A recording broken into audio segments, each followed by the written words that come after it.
안녕하세요. 현재 남편과 함께 회사를 운영하고 있는 30대 여성입니다. 제가 느끼기에 사람이 열심히 해서 될 일이 있고 안 될 일이 있는데요. 그중 안 되는 것은 다른 사람의 의지를 내 마음대로 하는 것인 것 같아요. 나 혼자만 바뀌는 것은 스스로만 열심히 노력하면 되는 일이지만 다른 사람의 의지까지는 제 마음대로 하지 못하니까요. 그것이 아무리 상대방을 위한 일이라고 해도 상대방이 변해야 할 필요성을 알지 못하면 아무 소용이 없는 것 같네요. 그 대표적인 사람이 바로 저의 아버지였습니다.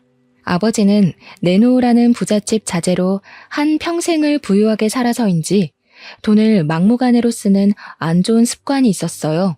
돈이 많았을 때는 그저 씀씀이가 좋은 양반인가 보다 하고 넘길 수 있었지만 계속된 사업 실패로 가세가 기울자 감당되지 않는 아버지의 씀씀이는 저희 가족에게 치명적인 독이 되고 말았죠. 어머니는 그런 아버지에게 애원도 해보고 화도 내보았지만 아버지께서는 전혀 바뀌지 않으셨고요. 어머니께서 아버지에게 큰 돈을 바란 것은 아니었는데도 말이에요. 어머니께서 아버지가 가장의 역할까지는 아니더라도 집안의 최소한의 보탬이 되기를 원하셨지만 막대 먹은 사람이 한순간에 바뀔 일은 만무했고 어머니는 아버지를 대신해 청소부 일을 하며 힘겹게 사실 수밖에 없었네요.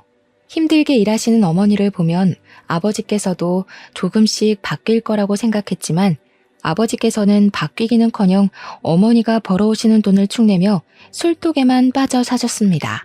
시간이 지나도 아버지께서는 깨진 항아리에 물을 붓듯 아무짝에도 쓸모없이 돈만 축냈고 결국 저는 집안 살림에 보태기 위해 고등학교를 졸업하자마자 취업을 하게 되었는걸요. 제가 취업한 곳은 대기업의 하청업체였는데요. 사장님의 가족분들은 모두 성품이 온화하시고 직원들을 가족같이 생각해 주시는 분들이었어요. 어려서부터 무능력하고 돈만 축내는 아버지만 보다 인자하고 언제나 가족을 생각하는 사장님을 보니 기분이 참 씁쓸했죠. 사장님 같은 분을 아버지로 둔 그 집 아들이 참 부러웠고요. 사장님께서는 모든 직원들을 다 잘 챙겨주려 노력하셨지만 그 중에서도 저의 사연을 안타까워하시며 조금이라도 더 챙겨주려고 노력을 하셨어요. 사정을 딱하게 생각하여 많은 배려를 해주신 사장님과 사모님 덕분에 어려운 형편에 꿈꾸지 못할 대학교를 가게 되었거든요. 비록 야간 대학교에 가 퇴근을 하면 쉴 틈도 없이 바로 공부를 해야 했지만 배울 수 있는 기회가 있다는 것이 감사했기에 열심히 하려고 아무리 힘들어도 펜을 들고 공부를 했죠. 그런 덕분인지 4년이 지난 후 좋은 성적으로 졸업을 할 수 있었습니다. 그리고 졸업을 한 후 사장님께서는 그동안의 경력을 인정해 대리로 승진을 시켜주셨어요. 노력의 결실이 맺어졌다는 것도 기뻤지만 무엇보다 기쁜 것은 사장님께서 그동안 회사를 위해 한 노력을 모두 알고 보답을 해주셨다는 거였네요. 사장님께서 그동안 회사를 위해 열심히 일한 것에 대한 보상을 해주신 거잖아요. 대리가 된 후 사장님의 아들 또한 저와 같은 부서로 입사를 하더라고요. 사장님께서는 아들을 똑같은 사원으로 취급해달라 부탁을 하셨지만 그럴 수가 없었습니다. 복사조차 제대로 하지 못하는 모습은 어리벙벙하던 저의 신입 시절을 생각나게 했거든요. 아무것도 하지 못하는 신입의 마음이 얼마나 힘든지 알기에 옆에서 항상 알려주려고 노력을 했는데요. 다행히 머리가 좋은 사장님의 아들은 알려준 것을 금방금방 습득하며 일 처리 또한 잘하더군요. 그리고 정규직으로 전환이 된 후 사장님의 아들에게서 진지한 만나자는 고백을 듣게 되었죠. 사장님이 해주셨던 모든 것이 떠올라 거절을 하려 했지만 참 끈질긴 구애에 어쩔 수 없이 만남을 시작하게 되었네요. 만남을 시작한 지 1년 뒤에는 갑작스럽게 찾아온 아이로 인해 부부의 인연까지 맺게 되었고요. 처음 아이가 생겼다는 것을 알았을 때만 해도 안 좋은 생각을 하기도 했어요. 아무리 아끼는 직원이라고 해도 제대로 된 부모 밑에서 자라지 못한 며느리를 좋아할 시부모님은 그 어디에도 안 계실 테니까요. 하지만 그런 안 좋은 생각을 할 때 남편은 저를 대신해 사장님 부부에게 저희의 상황을 알렸어요. 사장님 부부는 예상대로 당황하신 것 같았죠. 당연했어요. 가족같이 은혜를 베풀어준 직원이 떡하니 며느리라고 나타난 거니까요. 사장님 부부의 반응을 보며 남몰래 치맛자락을 움켜쥐기도 했습니다. 결혼은 물 건너갔으니 아이가 태어나면 미혼모로 살아가야 할 게 뻔한 결말 같았거든요. 하지만 사장님 부부는 의외로 흔쾌히 결혼을 허락해 주시더군요. 7년이란 세월을 같이 한 저를 믿는다면서요. 사모님께서 그동안 마음고생했다는 이야기를 듣자마자 그동안 참고 있던 눈물을 모두 쏟아내고 말았어요. 사장님 부부 몰래 연애를 했다는 죄송함과 부족하고 미흡했던 직원을 가족으로 받아들여 주신 감사함이 한꺼번에 밀려왔기 때문이었습니다. 시부모님의 허락이 떨어진 후 결혼 준비는 일사천리로 진행될 거라고 생각했는데요. 그 생각은 착각이더라고요. 결혼을 하는데 진짜 걸림돌은 시부모님이 아닌 저희 아버지였으니까요.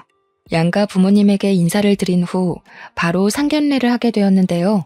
시부모님을 모신 그날도 아버지께서는 평소처럼 술을 들이켜신 후 만취를 한 상태로 막말을 하기 시작했어요. 이 녀석 어릴 때만 해도 인물 없는 딸 자식 덕 볼 일은 없다고 주변에 신세 한탄을 좀 했었는데 제가 말년에 복이 있나 보네요. 사돈댁 같은 부잣집에 딸 자식을 시집 보내는 걸 보면 24살에 대학 간다는 소리 들었을 때만 해도 다 늙어서 헛짓거리 하지 말고 애비 노후 자금이나 대라고 윽박을 질렀었는데 그래도 대학 간판이 좋긴 한가 봅니다. 얼굴 핀 걸로도 모자라 이렇게 훤칠하게 재물복도 좋은 청년을 사위로 들인 걸 보면 말이에요. 저희도 말년에 며느리 복이 있는 모양입니다. 우리 새아가처럼 똘똘하고 야무진 아이를 며느리로 맞은 걸 보면 딸 자식을 어찌나 잘 키우셨는지. 똘똘하고 야무진 게 횟수로 본 세월만 7년이지만 볼수록 탐이 나요. 아이고, 그럼 제가 사돈댁한테 딸 자식 잘 키운 상을 대신 받아야겠네요.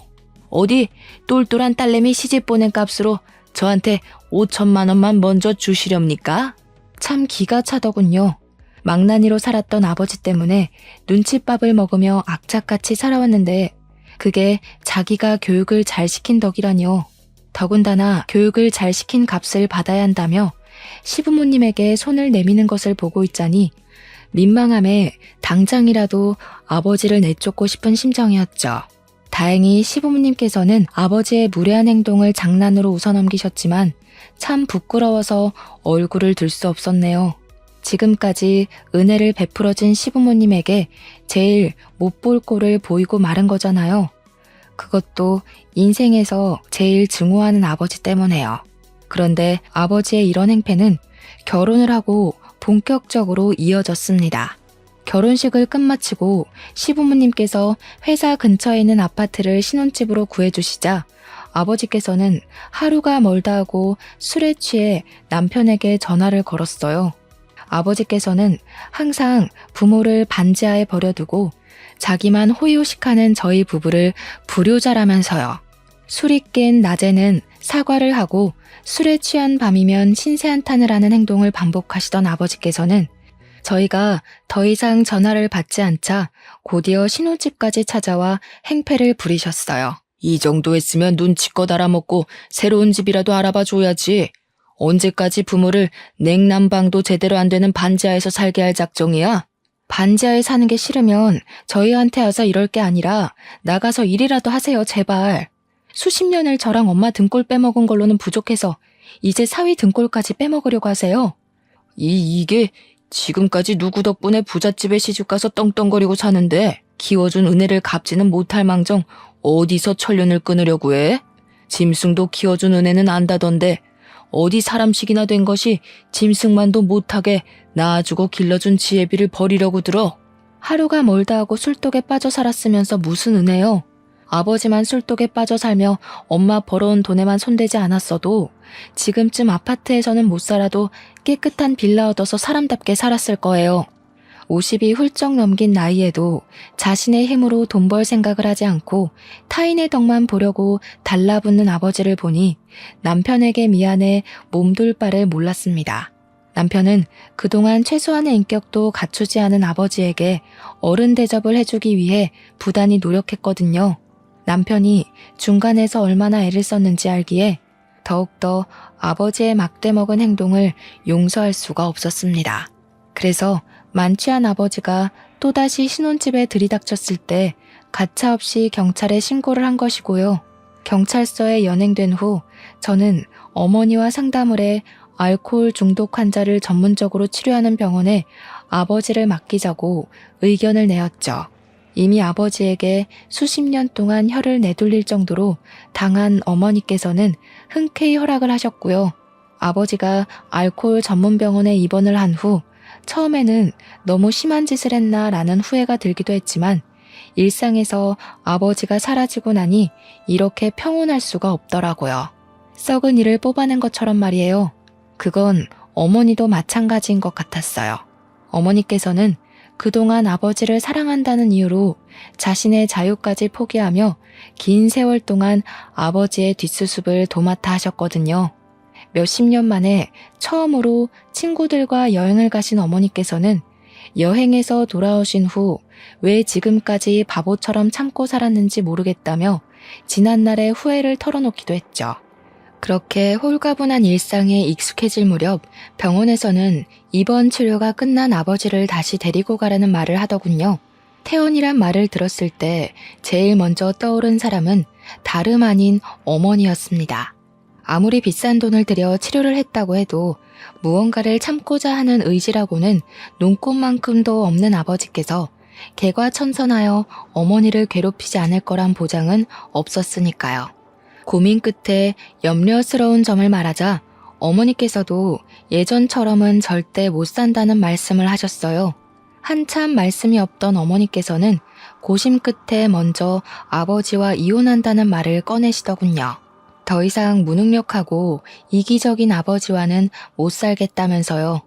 다른 집 딸이었다면 늙은 아버지가 불쌍하다며 이혼을 말릴 수도 있겠지만 저는 이미 아버지가 어떤 사람인지 뼈저리게 깨달았기에 변호사를 고용해 어머니가 아버지와 이혼하실 수 있게 도와드렸네요.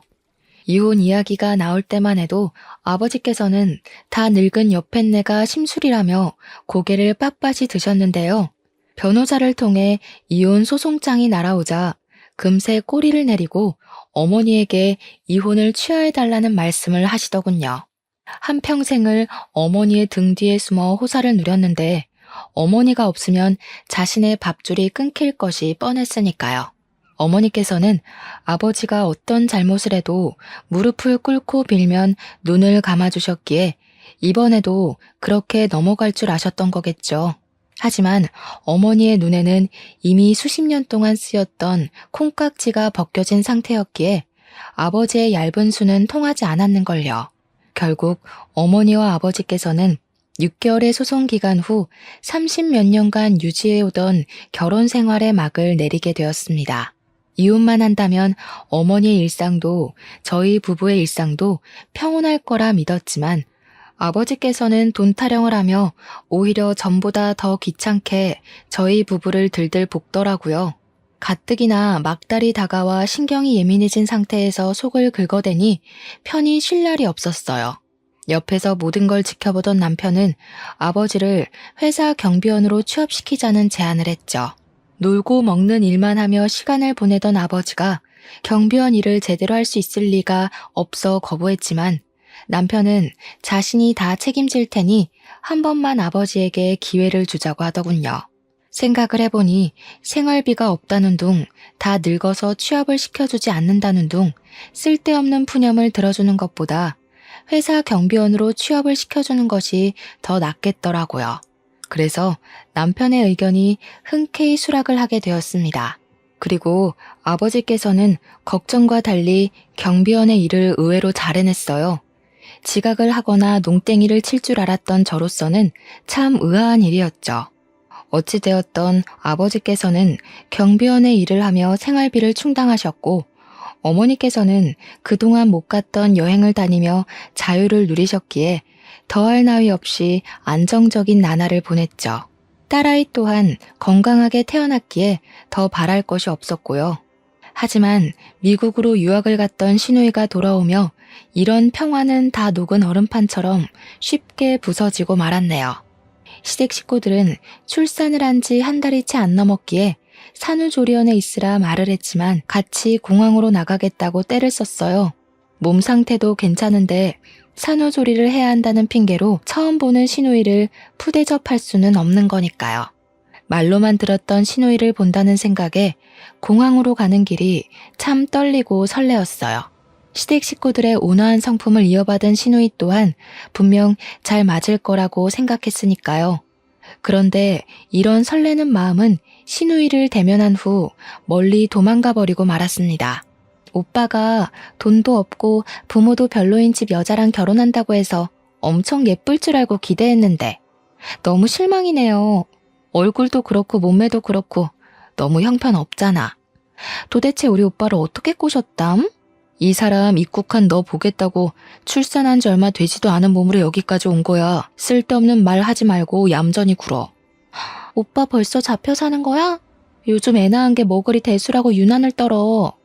가족이 됐으면 한국에 처음 들어온 시누이 마중 나오는 거는 당연한 거지. 내가 그런 당연한 거 가지고 고마워해야 돼? 더군다나 새언니 우리 집에서 나오는 돈으로 먹고 사는 밥벌레잖아. 아, 아니다. 우리 엄마 아빠 돈으로 먹고 사니까 돈벌레인가? 말문이 막혀 입도 뻥긋할 수 없었습니다. 남편이 제지를 하긴 했지만 시누이는 계속해서 혼수도 제대로 안 해온 저를 비난하기 바빴거든요. 더 어이없는 것은 시부모님께서는 시누이가 무례한 말을 하는 동안 가벼운 꾸중조차 하지 않는다는 것이었어요. 시댁으로 돌아가는 차 안에서도 시누이는 외모에 대한 지적을 하며 저희 친정을 헐뜯었는데요. 물론 무능력한 아버지로 인해 저희 집이 보잘것없기는 했지만 처음 보는 시누이에게서 가족에 대한 험담을 들으니 기분이 썩 좋지만은 않았네요. 보통의 경우라면 회복되지 않은 몸을 이끌고 나온 것이 고마워서라도 가슴을 후벼 파는 말은 안 하는 게 예의인 거잖아요. 아무런 거리낌 없이 앞담을 하는 시누이를 보며 아, 이게 바로 시짜짓이라는 거구나. 그날 처음 느끼게 되었죠. 원래라면 시누이가 돌아온 후 더 많이 시댁을 방문할 계획이었지만 시댁에 가봤자 시누이는 온갖 트집을 잡을 것이 뻔했기에 도저히 시댁으로 발길이 떨어지지 않더군요. 남편 또한 막무가내로 구는 시누이의 행동이 거슬렸는지 시댁에 가자는 말을 일절 입 밖으로 꺼내지 않았고요. 제일 이해할 수 없는 건 시부모님의 행동이었습니다. 아무리 집안의 유일한 여자 형제이고 막내라고 해도 시부모님께서는 시누이를 자식이 아닌 신처럼 떠받들기 일쑤였는걸요. 시누이의 비위를 맞추기 위해 쩔쩔매는 모습을 보자 상관을 안 하려고 해도 계속 신경이 시누이와 시부모님에게 쏠릴 수밖에 없었네요. 참다 못해 남편에게 시부모님이 왜 그렇게 시누이에게 쩔쩔매는지 묻게 되었죠. 되도록 집안에 흠잡힐 일이라 말 안 하려고 했는데 당신도 알 건 알아야 되니까 말해줄게. 한숨을 깊게 내쉰 남편은 집안 식구들만 알고 있던 이야기라며 저에게 숨겨졌던 이야기를 들려주기 시작했어요. 사실 시누이의 친부모님은 원래 과자 공장을 운영하던 시아버지의 친구분이라고 하더군요. 시부모님은 과자 공장에서 일을 하던 직원이었고요. 그러던 중 사장이셨던 시아버지의 친구분과 그 부인도 암에 걸려 병상에 눕게 되었는데요. 친구 부부는 과자 공장을 넘겨주는 조건으로 시누이를 딸처럼 키워달라는 부탁을 했다고 해요. 일종의 유언이었던 셈이죠. 아줌마랑 아저씨가 주변에 의지할 만한 일가 친척이 안 계셔서 아버지한테 그런 부탁을 한 것 같아. 아줌마랑 아저씨가 돌아가신 후로는 참 많은 일이 있었어. 서영이를 부모님 호적에 올리고 과자 공장도 인수했으니까. 당신 입장에서는 버릇없이 구는 시누이라 눈에 가시 같다고 생각할 수도 있지만 조금만 이해해줘. 어머니 아버지 입장에서 서영이는 복덩이나 마찬가지거든. 물론 어머니 아버지가 노력해서 지금의 위치까지 오긴 했지만 솔직히 서영이가 없었으면 어머니 아버지가 평생 사장 소리 들을 리가 없을지도 모르는 일이니까. 아무리 그래도 정도가 너무 심하니까 그렇지. 나야 객식구니까 그럴 수 있다고 쳐도 당신한테도 하는 걸 봐봐. 용돈이야 줄 수 있지만 툭하면 당신 지갑 터는 건 일상이고 저번에는 서랍 위에 있던 목걸이까지 가져갔다며? 귀여운 투정도 정도가 있어야지. 아가씨가 하는 건 투정이 아니라 도둑질이야. 나이가 벌써 20대 중반인데 자기 심사 꼬인다고 남의 물건에 손대는 버릇은 고쳐야 할 거 아니야. 그래도 아직 애잖아. 내가 더 잘할게. 당신이 조금만 이해해줘. 착잡했습니다. 배경이 어찌되었던 전에 얼마나 큰 은혜를 입었건 잘못된 행동을 고치는 건 당연한 일이잖아요. 저도 시부모님에게 큰 은혜를 받은 입장에서 웬만하면 참고 넘어갔겠지만 남의 물건에 손을 대고 대수롭지 않게 생각하는 시누이의 행동은 도저히 용납할 수가 없었어요. 더불어 제대로 된 훈육조차 하지 않은 시댁 식구들의 모습을 보면 가슴 깊은 곳에서 부하가 치밀어 올랐죠. 계속해서 막무가내로 행동하는 시누이와 그 옆에서 쩔쩔매는 시부모님을 보고 있으면 큰 소리가 튀어나올 것 같았기에 의식적으로 시댁 일에 관해서는 관심을 끄게 되었어요. 참 서럽기도 했습니다. 시부모님과 가깝게 지낼 수 있는 일을 시누이 한 사람 때문에 시부모님과 거리를 두며 살아야 했으니까요. 속상하긴 했지만 어찌되었던 며느리인 저는 객식구에 불과했기에 할 수 있는 일이라고는 그저 입을 꾹 다물고 있을 수밖에 없었는걸요. 그럼에도 시누이를 원망할 수 없었던 것은 시부모님께서 항상 미안해하시며 어떻게든 챙겨주려는 모습을 보였기 때문이었어요. 저희 집에 직접 찾아와 딸아이를 안아주시며 용돈을 챙겨주시는 시부모님을 보며 시누이에 대한 미움을 꾹 참고 있었는데요. 한국에 들어온 지 3달이 넘어가자 시누이는 뜬금없이 회사 일이 하고 싶다며 폭탄 선언을 하더군요. 그것도 제가 팀장으로 있는 회계부서의 말이에요. 시부모님께서는 꼼꼼하지 못한 성격을 가진 시누이가 실수할 것을 염려해 반대했지만 시누이는 방문을 걸어 잠그며 시위를 했습니다. 그로 인해 시부모님께서는 어쩔 수 없이 시누이를 회계팀에 보내게 되었고요. 예상했다시피 시누이가 입사를 한 날부터 저희 부서에는 바람 잘 날이 없었어요. 인수인계도 제대로 듣지 않은 시누이가 견적서를 잘못 보내는 바람에 잘못된 수량으로 공장을 돌리는 것은 물론 정산조차 틀려 공장에서 일하시는 분들의 임금이 잘못 입금되는 일도 번번이 일어났죠. 계속해서 사고를 치는 시누이로 인해 저희 부서 사람들은 하루가 멀다 하고 야근을 하며 시누이가 저지른 잘못을 수습하기 바빴습니다. 정작 잘못한 사람은 칼같이 퇴근 시간에 맞춰 회사를 나가는데 말이에요. 집에서는 공주 대접을 받던 막무가내로 굴던 상관이 없었지만 회사에서까지 집에서 했던 행동을 반복하니 어느새 인내심은 바닥에 났어요. 시누이 때문에 고생하는 부서 사람들을 봐서라도 그냥 넘어가서는 안 되겠다고 생각을 했고요. 그래서 시누이를 따로 불러 지금까지 한 행동에 대해 이야기하며 처음으로 꾸중을 하게 되었죠. 솔직히 이 정도로 꾸중을 했으면 아무리 천방지축으로 날뛰는 시누이라 할지라도 정신을 차릴 줄 알았어요.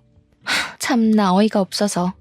새언니, 지금 앉아있던 팀장 자리 우리 엄마 아빠가 앉혀준 거 아니에요? 우리 엄마 아빠 아니었으면 공장 기계가 만지고 있을 고졸 주제에 지금 누구더러 잔소리를 하는 거예요?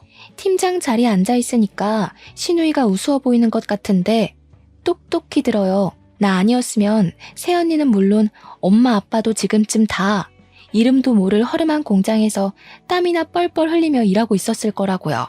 시누이는 눈 하나 깜빡하지 않고 오히려 대들기까지 했습니다. 시누이는 공장이 이만큼 큰 것도 제가 팀장 자리에 오른 것도 모두 자신의 친부모님 덕분이라고 생각하는 것 같았어요. 정작 자신은 아무것도 한 것이 없는데 말이에요. 자신이 이룬 것은 하나도 없으면서 당당한 태도로 나오는 시누이를 보니 차분하던 마음은 온데간데 없이 화가 치밀어 올랐죠. 그래서 하지 않아도 될 말까지 한 것이고요. 아가씨야말로 착각하는 것 같은데 시부모님이 이만큼 공장 키운 건 잠도 안 주무시고 열심히 일했기 때문이에요. 내가 팀장 자리에 앉은 것도 마찬가지고요. 내 팀장 자리도 공장이 이만큼 큰 것도 어디 하나 아가씨가 한 공은 없으니 쓸데없는 소리 말고 일이나 똑바로 하세요. 집에서는 시부모님 덕분에 공주 대접받았을지 몰라도 회사에서만큼은 어줍잖은 아가씨 공주놀이에 동참해줄 생각 없으니까요. 기가 막혀. 엄마 아빠 아니었으면 아무것도 아닌 고졸이었을 주제에 지금 나한테 뭐라고 하는 거예요? 네. 안타깝게도 일이야 어찌되었던 지금은 어줍잖은 고졸이 아니라 아가씨 직장 상사라서요. 집도 못 가고 계속 회사에서 컴퓨터 부여잡고 살고 싶으면 어디 한번 마음대로 해봐요. 되받아치는 말을 할 때마다 신우이는 약이 오르는지 얼굴이 시뻘개진 정도로 성질을 냈어요.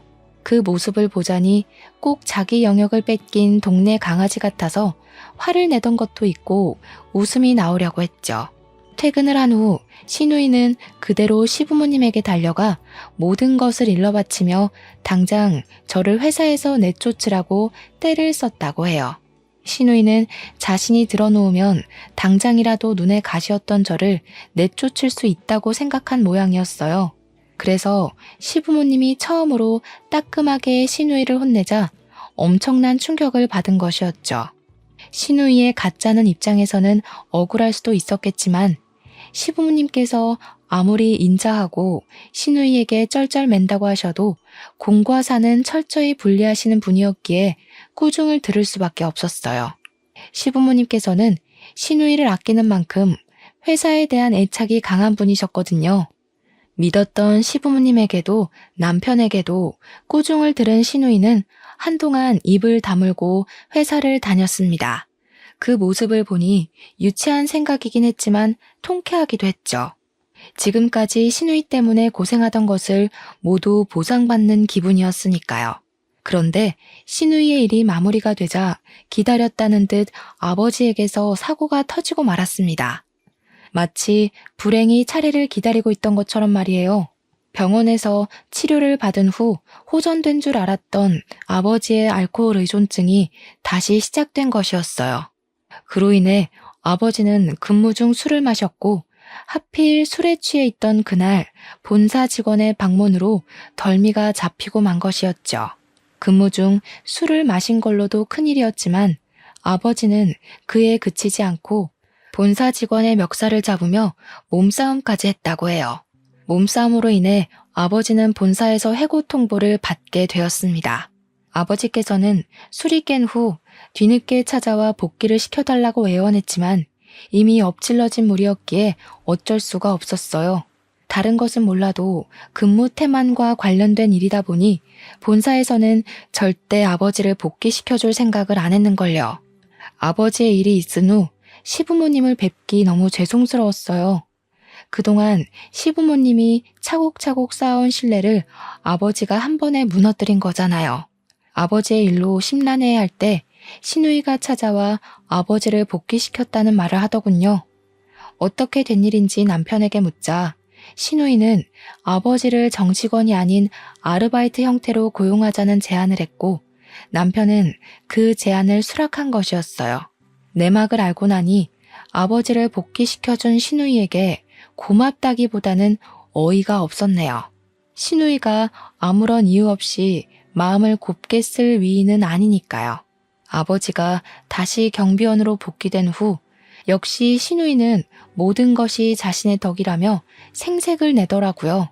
생색을 내는 것에 멈췄다면 조금이나마 신우이에게 고마운 마음을 가졌을 수 있었겠지만 신우이는 거기서 멈추지 않고 저희 식구 모두 빈대처럼 공장에 들러붙는 꼴을 보자니 구역질이 난다며 막말을 했어요.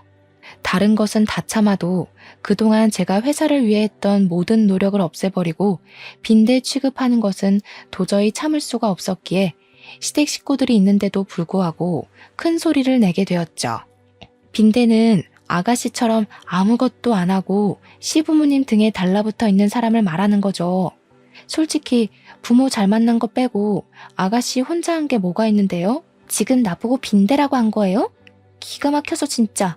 누구 덕분에 그쪽 아빠가 버젓이 우리 경비원으로 일하는데 바퀴벌레 마냥 이리저리 눈치 보며 우리 집에 붙어먹는 것도 봐줬더니 아주 자기가 하늘인 줄 알고 떠드나 보지? 너 그게 지금 새언니한테 무슨 말버릇이야? 당장 사과 안 해? 왜 오빠까지 저 여자 편을 들어? 오빠도 봤잖아. 저 여자가 먼저 나한테 빈대라고 한 거. 오빠도 내 덕분에 지금 사장 소리 들으면서 떵떵거리고 사는 거면서 나한테 이러면 안 되지. 아무것도 없이 저 여자랑 둘이 살았으면 오빠가 지금 비싼 외제차 끌면서 살 수 있었을 것 같아? 오빠 지금 자기 능력 덕분에 사장 소리 듣는다고 생각하나 본데 꿈 깨. 능력도 일어날 기반 있는 사람이나 펼치는 거지.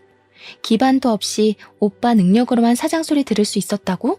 고작해야 회사에 들어가서 쥐꼬리만 원 월급 받으면서 전전긍긍하고 살 회사원 나부랭이나 됐겠지. 너 지금 그게 무슨 말버릇이야? 너 하나 귀하게 키우려고 우리가 어떻게 했는데? 이제 알겠네. 내가 친딸이 아니라서 일부러 눈치 주는 거지? 구박해서 내쫓으려고.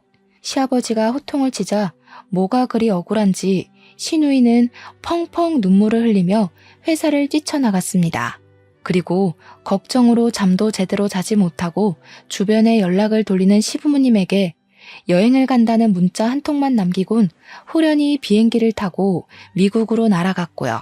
신우이가 해외로 여행을 간 후 시댁 식구들의 얼굴에는 걱정이 한가득이었지만 솔직히 저는 막무가내로 구는 신우이가 없으니 너무 편하더라고요. 신우이가 한국에 돌아오지 않고 계속 미국에 있으면 좋겠다는 생각을 할 정도로요. 그리고 말이 씨가 된다는 말처럼 하늘은 이런 소원을 이뤄주시고 말았어요. 일주일 후 귀국한다는 신우이는 2주일이 지나도 연락 한 통이 없었거든요. 처음에는 놀기 좋아하는 신우이가 삐져서 며칠 더 놀고 오는가 보다 생각을 했는데요. 신우이가 챙겨간 시아버지의 카드는 일주일 전을 끝으로 전혀 사용이 되지 않고 있었어요. 신우이에게는 따로 챙겨갈 만한 현금도 없었기에 시아버지의 카드를 쓰지 않는다는 것은 말이 되지 않았어요. 사태의 심각성을 알게 된 시댁 식구들과 저는 부랴부랴 경찰서로 찾아가 신고를 한 뒤 영사관의 도움을 청해 핸드폰 위치 추적을 시작했습니다. 핸드폰에 찍힌 마지막 위치를 토대로 신우이를 찾으려고 했지만 이건 말처럼 쉬운 일이 아니더라고요. 신우이를 찾는 것에 실패한 시어머니께서는 혼절을 하시면서 힘들어 하셨고요. 시아버지와 남편 또한 크게 상심을 하며 갑자기 사라진 신우이를 걱정했고요. 시부모님께서 아무리 회사 일을 중요하게 생각하는 분이라고 해도 자녀를 잃어버린 슬픔을 외면할 만큼 냉철한 분은 아니었어요. 시부모님께서는 신우이가 사라진 것에 대한 자책을 하시며 힘든 나날을 보내셨죠. 어쩔 수 없이 저는 정신이 없는 시댁 식구들을 대신해 회사 일을 도맡아야 했는데요. 책임지고 회사를 꾸려간다는 것은 생각했던 것보다 더 힘들고 고된 일이더군요. 아무런 예고 없이 회사를 찾아오는 본사 직원들을 상대하는 것과 공장에서 일어나는 모든 것을 하나하나 체크하는 일까지 뭐 하나 쉬운 일이 없었습니다. 그런데 엎친 데 덮친 격으로 이제는 아버지까지 말썽을 부리시더군요. 한 차례 실수가 있은 후 잠잠해지나 싶더니 아버지의 고질병인 알코올 중독증이 다시 돋은 것이었죠. 하루가 멀다 하고 무단 결근을 하는 아버지에게 이런저런 일을 말해보았지만 아버지는 나 몰라라 하며 경비원 일을 그만두게까지 했네요. 이로 인해 바쁘고 힘든 나날을 보내는 와중 경비원을 다시 뽑아야만 했고요. 아무리 회사에서 일했던 기간이 길다고 해도 새로운 일을 그것도 혼자 책임지며 일한다는 것은 정말 고된 일이었어요. 하지만 심란해하는 시댁 식구들에게 이 사실을 말할 수는 없더라고요. 가뜩이나 신우이 때문에 잠도 제대로 못 이루는 시댁 식구들에게 또다시 짐을 지게 할 수 없었거든요. 이런 상황에서 생각나는 사람은 어머니밖에 없었습니다. 오래간만에 어머니에게 이런저런 사정을 말하고 나니 마음이 조금 풀리는 것 같은 기분이 들었죠. 시댁 식구들의 사정을 들으신 어머니께서도 혀를 차며 시부모님을 안타까워하셨는데요. 아버지의 이야기를 들으시고는 자신의 일처럼 화를 내셨고요. 그런데 아버지의 이야기가 나오자 어머니께서는 뜻밖의 이야기를 꺼내셨어요. 평생을 남의 뒤에 숨어서 배짱이 마냥 집에서 뒹굴기만 했던 사람이 달라질 리 있겠니? 보니까 어디서 또 자기 수발 들어줄 여자를 구한 것 같더구나. 여자 후리는 재주는 어찌나 좋은지. 다 늙어서도 여자 후리며 집구석에 박혀 있을 줄 누가 알았겠니? 이럴 줄 알았으면 나도 진작 이혼하고 다른 사람 만나서 새 출발할 걸 그랬다. 그놈의 동정심 때문에 젊은 날 청춘을 다 갖다 바쳐서 이 모양 이 꼴이 됐지 뭐냐. 엄마가 잘못 본 거 아니야? 아버지 나이가 60이 넘었는데 수발 들어준다고 나타나는 여자가 있다는 게 이상한 거 아니야? 엄마가 잘못 봤겠지. 물론 아버지께서 인물이 훤칠하긴 했지만 그건 수십 년도 전의 일이었는걸요. 아버지에게 돈이 있다면 여자가 생겼다는 말에 수긍을 할 수도 있었지만 항상 놀기 좋아하는 아버지의 수중에는 단돈 100만 원도 없었습니다. 그런 아버지에게 단지 얼굴이 훤칠하다는 이유로 살림을 합칠 여자는 없잖아요.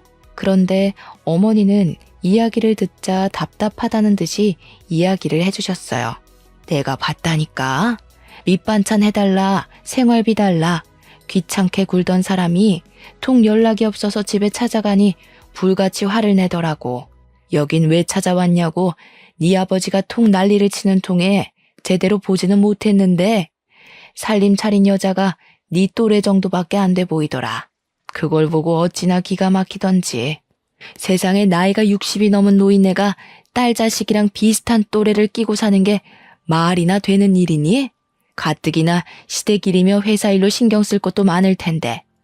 너도 괜한 일에 신경 쓰지 말고 묻어둬. 신경 써봤자 좋을 거 없다. 머리가 어질어질했습니다. 어머니와 이혼도 한 마당에 아버지의 사생활에 간섭하고 싶지는 않았지만 나이도 있는 양반이 딸 자식과 같은 나이 또래인 여자를 끼고 살다니요. 자기 나이를 생각하지 않고 젊은 여자를 집안에 들인 아버지도 이해가 가질 않았지만 더 이해가 가지 않은 것은 아버지와 살림을 차린 여자였어요. 아버지에게 뭐가 볼 것이 있다고 그 나이에 자기 돈까지 바쳐가며 합가를 했는지 당최 속내를 알래야 알 수가 없었죠.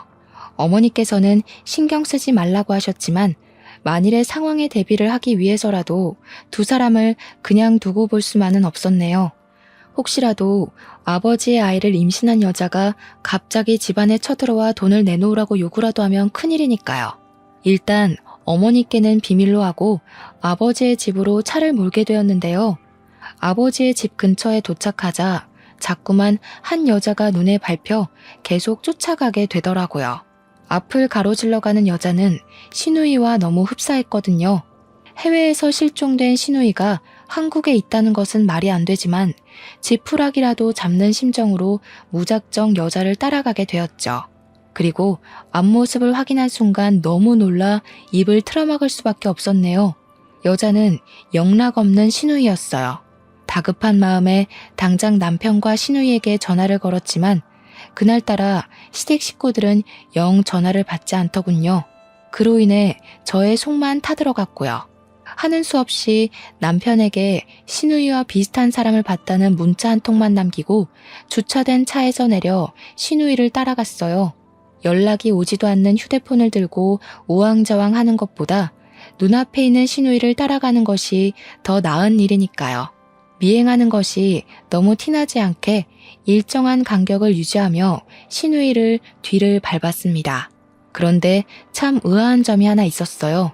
시누이가 자꾸만 아버지의 집 쪽으로 발걸음을 한다는 것이었죠. 설마 하면서 뒤를 밟는데 시누이는 역시나 아버지의 집 앞에 멈춰서더군요. 손이 떨려 휴대폰 타자도 제대로 칠 수가 없었지만 간신히 정신을 차리고 남편에게 이 상황을 문자로 남겼습니다. 시누이가 아버지의 집으로 들어간 것까지도요. 문자를 보내고 나자 더 경악스러운 장면이 펼쳐졌어요. 시누이가 문을 두드리자 아버지가 버선발로 마중을 나왔거든요. 그때 어머니가 해주신 말이 떠올랐습니다. 아버지가 젊은 여자와 살림을 차렸다는 이야기 말이에요. 모든 게 계획대로 척척 진행되고 있으니 사돈처녀는 아무 걱정하지 말고 들어와요. 시누이와 알 수 없는 말을 친근하게 나누는 아버지를 보자 살갗이 따가울 정도의 소름이 온몸에 퍼져나갔어요. 정말 말도 안 되는 일이잖아요. 머리로는 좀 더 상황을 지켜봐야 한다고 외쳤지만 경악으로 놀란 몸은 머리와는 상관없이 곧장 아버지의 집으로 쳐들어가게 되더군요. 닫히고 있는 문을 열어 제끼며 무슨 짓이냐고 소리를 지르면서요. 제 모습을 본 두 사람은 저승사자라도 본 것처럼 새파랗게 질린 얼굴을 하고는 엉거주춤한 자세로 서 있었죠. 아무리 철딱서니가 없어도 사람이 할 짓이 있고 안 할 짓이 있지. 아가씨, 지금 뭐 하는 거예요? 내가 다 설명을 할 테니 일단 진정을 좀 하고. 아버지 같으면 이 상황에서 진정을 하게 생겼어요? 해외에서 실종된 시누이가 아버지랑 살림 차린 젊은 여자가 돼 있는데 세상 어느 딸이 진정하게 생겼냐고요. 이게 말이나 되는 상황이라고 생각하세요? 이번 일만 잘 마무리되면 네 목도 남겨주마. 그러니 제발 아무 소리 말고 잠자코 있어봐라. 얼마 남지 않은 일을 너 하나 때문에 망칠 수는 없잖니. 그 입 좀 닫으세요. 다 된 밥에 재 뿌릴 일 있어요? 무슨 이유인지 궁금하지도 않을 만큼 어이가 없었습니다. 알고 싶지도 않았고요.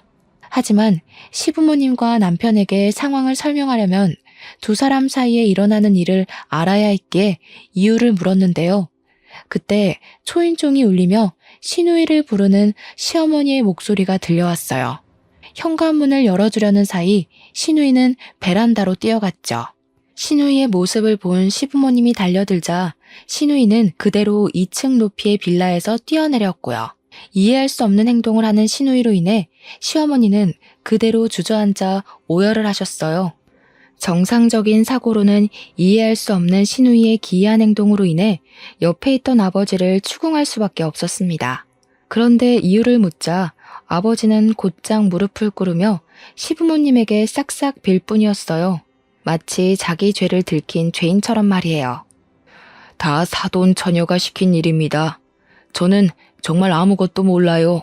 남편은 벌벌 떠는 아버지에게 무슨 일이 있었냐고 물었는데요. 아버지는 그제야 그동안 저희가 전혀 몰랐었던 일을 설명해 줬네요.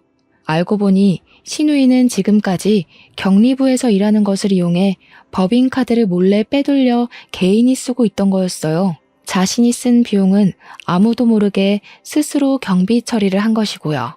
그렇게 야금야금 회사 자금을 쓰는 것에 만족을 못한 시누이는 시부모님의 재산을 빼돌리기 위해 계획을 세운 것이고요.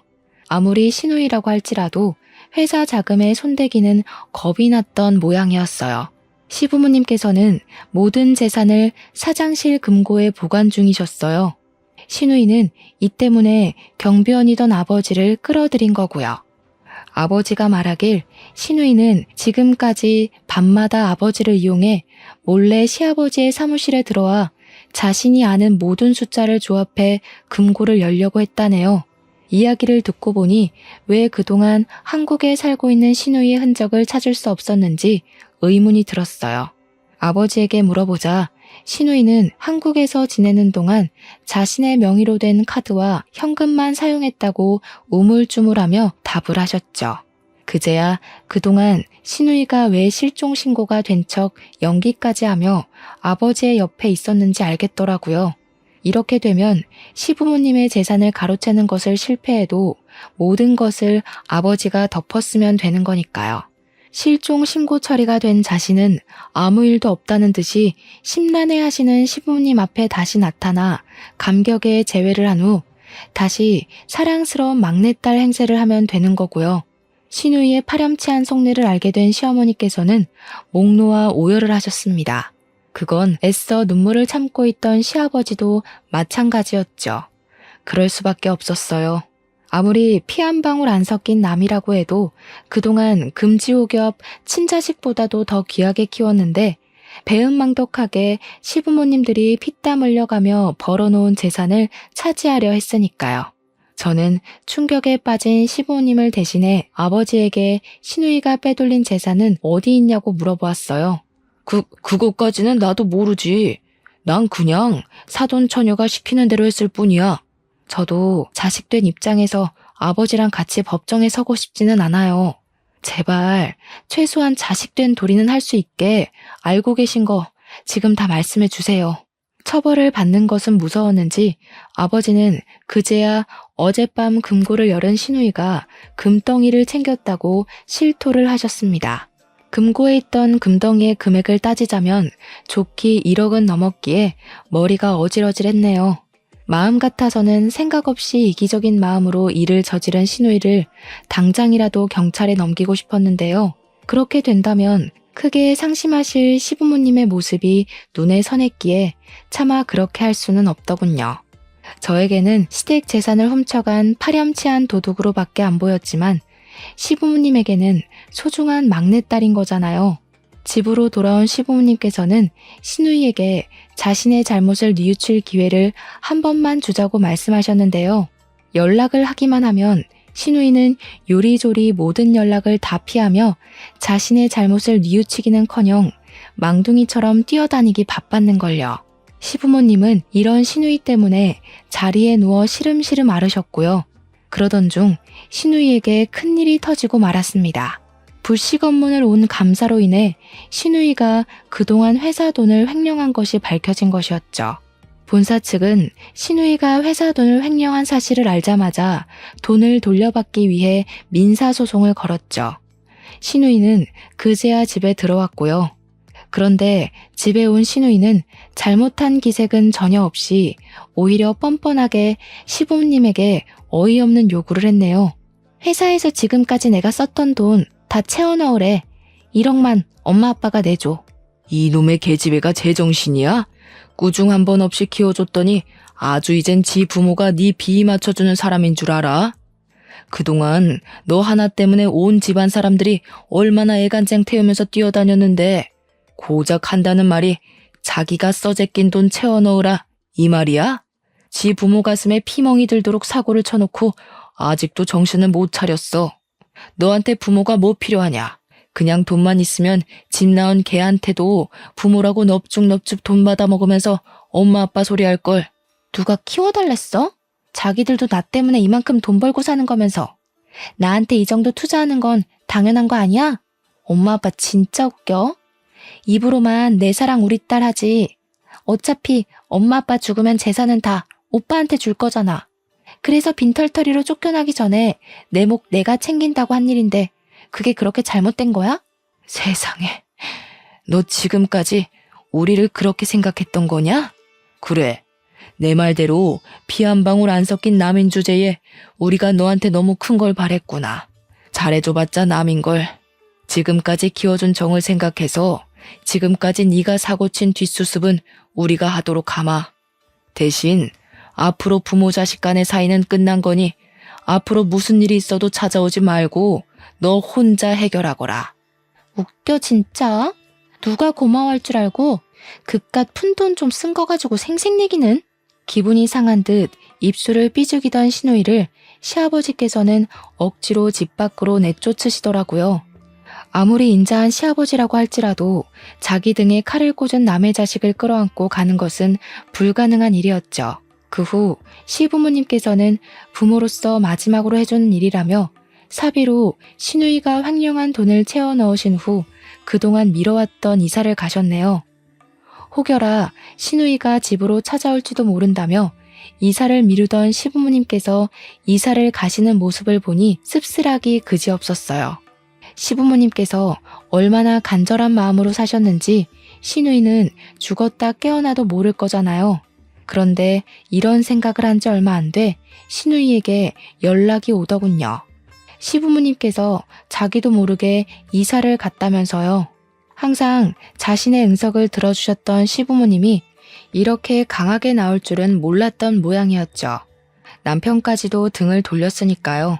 이야기를 들어보니 신우이는 이미 금덩이를 판 돈을 흥청망청 써제끼다가 돈이 떨어지고 그제야 집을 찾아온 거였습니다. 우리 엄마가, 아빠가 나한테 이럴 리가 없잖아요. 지금 화나서 잠깐 나 버릇 고치려고 그러는 것 같은데 새언니가 한 번만 우리 엄마 아빠한테 전화 좀 해줘요. 밀린 카드값만 해도 1,000만 원이 넘는데 엄마 아빠 없으면 나 정말 길거리에 나앉게 생겼다고요. 2년 전연하며 삿대질하기 바쁘더니 여간 급한 게 아닌가 봐요. 새언니라고 말하는 거 보면. 지금 새언니랑 장난할 시간 없어요. 빨리 우리 엄마 아빠한테 전화 좀 해달라고요. 시부모님께서 간절히 찾을 때는 쳐다보지도 않다 수중에 돈이 떨어지자 시부모님을 찾는 신우이의 행동이 너무 얄미웠어요. 허영심에 찌들어 있는 신우이를 보니 저절로 혀가 차질 정도로 한심했죠. 하지만 한편으로는 불쌍하기도 했습니다. 허영심과 이기심 때문에 세상 둘도 없는 좋은 부모를 자기 손으로 버린 거나 마찬가지니까요. 그래서 새언니로서 마지막 정을 주는 셈치며 신우이에게 30만 원을 입금해 주었네요. 마음 같아서는 아무 도움도 주고 싶지 않지만 시부모님 딸이었던 걸 생각해서 마지막 정을 베풀어 주는 거니까 그 돈으로 허튼 짓 하지 말고 잠잘 곳이나 정해요. 세상에, 이깟돈으로 뭘 하라고?